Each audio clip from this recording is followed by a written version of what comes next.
क्या आप लोग भी इन गर्मियों में अपने लिए एक इस तरह का दिखने वाला पोर्टेबल एसी एयर कंडीशनर यहां पे खरीदने का प्लान कर रहे हैं, ये सोच के कि भाई मैं बहुत सारे एसी नहीं खरीदना चाहता, तो मैं जब मेरा मन करेगा इस रूम को ठंडा करने का तो मैं इस रूम में उठा के रख लूंगा, दूसरे रूम में ले जाने का मन करेगा सरका के दूसरे रूम में ले जाऊंगा, वो भी ठंडा हो जाएगा। या फिर आप सोचते हो भाई नहीं, मैं कहीं दूर रहता हूं अपने घर से, तो जब मैं अपने घर पे जाऊंगा तो उठा के इसे घर पे ले जाऊंगा, जब घर से वापस आऊंगा अपने रूम पे तो उठा के यहां ले आऊंगा। या फिर आप ये सोचते हो कि भाई ये जो पोर्टेबल है, छोटा दिखने वाला एयर कंडीशनर है, इसीलिए ये मुझे सस्ता पड़ने वाला है, इसकी कॉस्ट कम आएगी। अगर आप ऐसा कुछ भी सोचकर इस एयर कंडीशनर को खरीदने का यहां पे प्लान कर रहे हैं तो आप बहुत भारी गलती करने जा रहे हैं। आपका पैसा यहां पे वेस्ट होने जा रहा है यहां पे। अब इस एयर कंडीशनर को, पोर्टेबल एसी को लेकर जितने भी डाउट्स हैं आपके दिमाग का, एक एक डाउट मैं यहां पे क्लियर करने जा रहा हूं। तो जब बात आती है पोर्टेबल एयर कंडीशनर की, तो आपको सिर्फ दो ही कंडीशन के अंदर इसे खरीदना है। सबसे पहली कंडीशन, आप किसी भी वजह से एक नॉर्मल विंडो एसी या स्प्लिट एसी अपने रूम पे या अपने घर पे जहां पे आप रहते हो वहां पे नहीं लगवा सकते, नहीं इंस्टॉल कर सकते। मान लीजिए आप किसी हॉस्टल में रहते हो, वहां पे आपको अलाउ नहीं है कि आप अपनी विंडो को कट करवाओ, दीवार को कट करवाओ, विंडो एसी लगवाओ या फिर स्प्लिट एसी लगवाओ, अलाउ नहीं करते हैं। या फिर इस तरह की पीजी में रहते हो, इस तरह की सोसाइटी में रहते हो जहां पे बाहर विंडो एसी लगाने अलाउड नहीं है, मतलब आप नहीं लगा सकते एसी कुल मिला के नॉर्मल वाला, तभी सिर्फ इस एसी को कंसीडर करना। और दूसरा रीजन ये है कि भाई अगर आपकी बहुत फ्रीक्वेंटली पोस्टिंग होती है, आपको लगता है कि भाई आज मैं यहां जॉब कर रहा हूं या फिर आज किसी वजह से यहां रह रहा हूं, हो सकता है मैं 2 महीने बाद मुझे कहीं और जाना पड़ जाए या फिर कुछ ही समय में 6 महीने में, साल में कहीं और जाना पड़ जाए, तो उसी कंडीशन के अंदर इसे कंसीडर करना, वरना इसे भूल जाओ। अब मैं ऐसा यहां पे क्यों बोल रहा हूं, बारी बारी सभी इसके नेगेटिव पॉइंट्स को यहां पे हम डिस्कस करने जा रहे हैं। सबसे पहला रीजन, सिर्फ नाम का पोर्टेबल है, काम का पोर्टेबल नहीं है। मैं ऐसा यहां पे क्यों बोल रहा हूं, क्योंकि इसके पीछे होती है हॉट एयर एग्जॉस्ट होज के लिए एक लंबी सी पाइप दी हुई।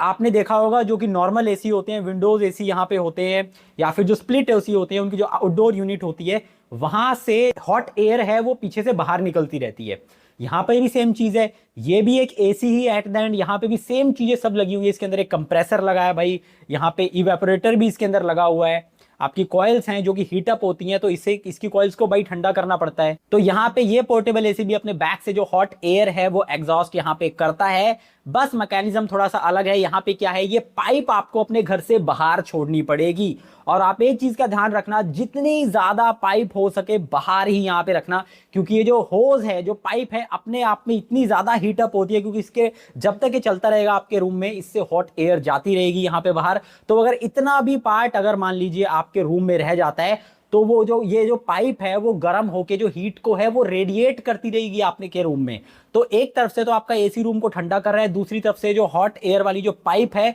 ये आपके रूम को गर्म करती जाएगी। तो कुछ इस तरीके से बिल्कुल चिपका के अगर आप पाइप को लगवा सको अपनी दीवार कट करवा के, उतने ही साइज के कुछ इस तरीके से,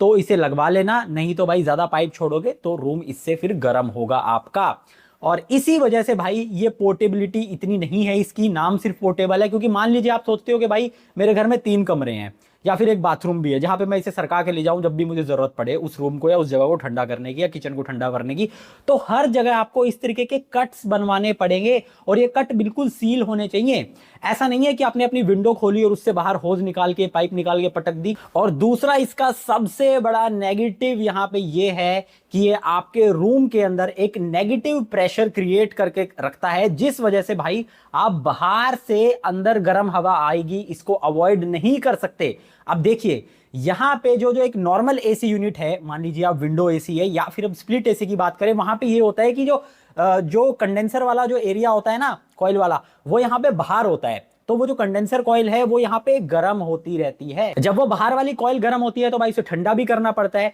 तो इसके लिए जो एक नॉर्मल एसी होता है वो क्या करता है, बाहर ही फैन से, जो एक्सटर्नल में उसका पार्ट जितना होता है एसी का, बाहर से ही फैन हवा लेती है, बाहर की एयर लेती है और उस कंडेंसर कॉइल के ऊपर से पास करती है और वहां पे वो कंडेंसर कॉइल ठंडी होती रहती है और पीछे से हॉट एयर वहां पे निकलती रहती है। वेयर एज जो इस तरह के पोर्टेबल एसी है पूरा का पूरा आपके कमरे के अंदर ही रखा है। इसके अंदर जो कंप्रेसर, रेडिएटर, कंडेंसर कॉइल सब कुछ आपके कमरे के अंदर उस एक पोर्टेबल यूनिट के अंदर ही रखी है। तो यहां पे बाहर से एयर ये ले ही नहीं पाता है, लेकिन भाई कंडेंसर कॉइल तो यहां पे भी भाई ठंडी करनी पड़ेगी। तो वहां पे ये जो एयर भाई जो ठंडी करता है ना, जो ठंडी एयर करता है, उसी एयर को यहां पे यूज करता है कंडेंसर कॉइल के ऊपर से पास करके उसे ठंडा करने के लिए, और उसी एयर को बाद में फिर ये जो होज पाइप है इससे यहां पे बाहर छोड़ता रहता है। तो इससे अल्टीमेटली हो क्या रहा है कि ये आपके रूम की ही एयर को यहां पे लगातार बाहर छोड़ रहा है, गर्म करके कंडेंसर कॉइल के ऊपर से गुजार के उसी ठंडी एयर को कमरे में भी छोड़ रहा है, लेकिन साथ में कंडेंसर कॉइल को भी वही एयर यहां पे ठंडा करने का काम कर रही है। तो इससे होता क्या है भाई, आपके रूम की जितनी भी एयर है, जो एयर वॉल्यूम है वो लगातार बाहर निकलता जा रहा है। और आपको जैसे पता ही है जो लिक्विड्स होते हैं या फिर जो एयर होती है उसकी एक टेंडेंसी होती है कि वो जो है हाई प्रेशर जोन से लो प्रेशर जोन की तरफ यहां पे ट्रेवल करता है। मतलब कि अब आपके कमरे में एयर कम होती जा रही है, लेकिन आपके कमरे के बाहर जो बाकी कमरे हैं, जो बाहर का एरिया है, वहां पे तो ज्यादा एयर है ना, तो आपकी दरारों के अंदर से, दरवाजे के नीचे से, जहां पे भी क्रैक्स वगैरह है, वहां से एयर पार होके आपके उस ठंडे रूम में घुसती रहती है। और एक तरीके से एक ऐसा गेम बन जाता है जैसे आप बोलो कि भाई मैं कुआं खोद भी रहा हूं और साथ साथ उसे भर भी रहा हूं, फिर खोद रहा हूं, फिर भर रहा हूं। तो इस वजह से जो यूनिट है उसको ज्यादा काम भी करना पड़ता है, लगातार हाई एफिशिएंसी पे चलते रहना पड़ता है, और ऊपर से एफिशिएंसी भी कम हो जाती है, जिस वजह से इसका जो इलेक्ट्रिसिटी बिल है वो भी ज्यादा आता है पोर्टेबल एसी का। अगला रीजन भाई नेगेटिव है कि ये नॉइज काफी ज्यादा क्रिएट करता है, अगर आप इसे कंपैरिजन करते हो एक नॉर्मल स्प्लिट एसी से या फिर काफी हद तक एक विंडो एसी से भी। क्योंकि देखिए जो स्प्लिट एसी होता है उसकी यूनिट, जो एक्सटर्नल यूनिट है वो बाहर रखी जाती है, जो नॉइस है वो क्रिएट करती है जब उसके अंदर कंप्रेसर चलता है, लेकिन वो तो भाई बाहर ही रह जाती है ना, आपके कमरे के अंदर तो नहीं आ रही है। इस तरीके से विंडो एसी के अंदर भी काफी हद तक जो कंप्रेसर वाला पार्ट है वो बाहर होता है, आपकी विंडो से जो बाहर वाला एरिया होता है जहां से गर्म हवा निकलती है,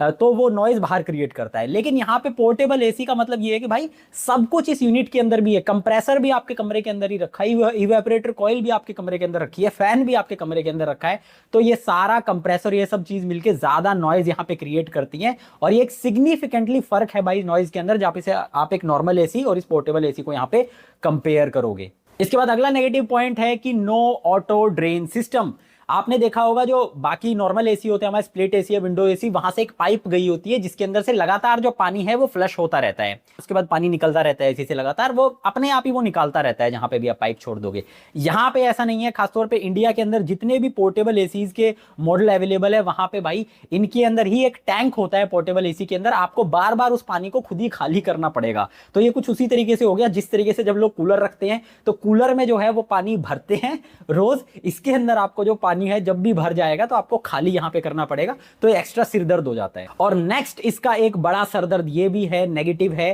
कि भाई ओनली आपको यहां पे ब्रांड की ही सर्विस मिलेगी। अगर इस एसी को कुछ हो जाता है, आपने मान लीजिए खरीद लिया, इसकी सर्विस करवानी है, इसके अंदर कोई डिफेक्ट आ गया, कोई कमी आ गई, तो ब्रांड वाले ही इसे आके यहाँ पे ठीक करने वाले हैं। वारंटी पीरियड में तो ठीक है, लेकिन जिस तरीके से हम नॉर्मल एसी अपने घर पे लगवाते हैं, कभी गैस निकल गई, कभी कुछ और दिक्कत आ गई, तो हम अपने गली वाले भैया को, टेक्नीशियन को जो एसी वगैरह ठीक करते हैं उन्हें बुलाते हैं और सस्ते में काम करवा लेते हैं। भाई पुराना एसी हो जाता है 2 3 4 5 6 साल पुराना, तो कौन ब्रांड से बुला के ज्यादा पैसे खर्च करता है, ब्रांड वालों को बुलाता है। ऐसे ही भाई नॉर्मल हम टेक्नीशियंस को बुला लेते हैं। इसके साथ वैसा नहीं कर पाओगे, क्योंकि ज्यादातर टेक्नीशियंस इस तरीके के एसीज के ऊपर काम करना जानते ही नहीं है, उनकी ट्रेनिंग नहीं है, तो वो आपको यहाँ पे शायद से मना कर देंगे। तो मतलब जब तक आप इस एसी को रखोगे तो ये भी एक सिरदर्दी हो सकती है अगर कोई डिफेक्ट यहाँ पे आता है तो। और हाँ, ऐसा भी कुछ नहीं है कि ये एसी पोर्टेबल हैं तो आपको सस्ते पड़ते हैं, ये महंगे ही पड़ेंगे आपको। जितने में आपको पोर्टेबल 1 टन का एसी मिलेगा विदाउट इन्वर्टर वाला, वहीं पे उतने में ही आपको एक नॉर्मल एसी मिल जाएगा 1.5 टन का, वो भी इन्वर्टर एसी।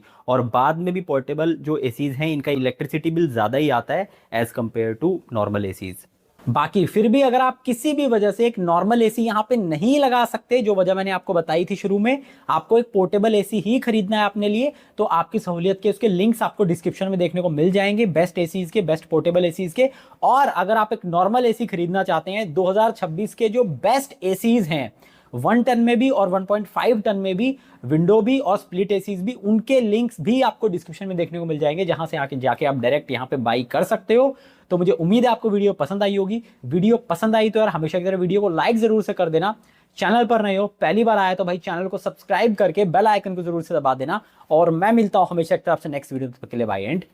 Take care.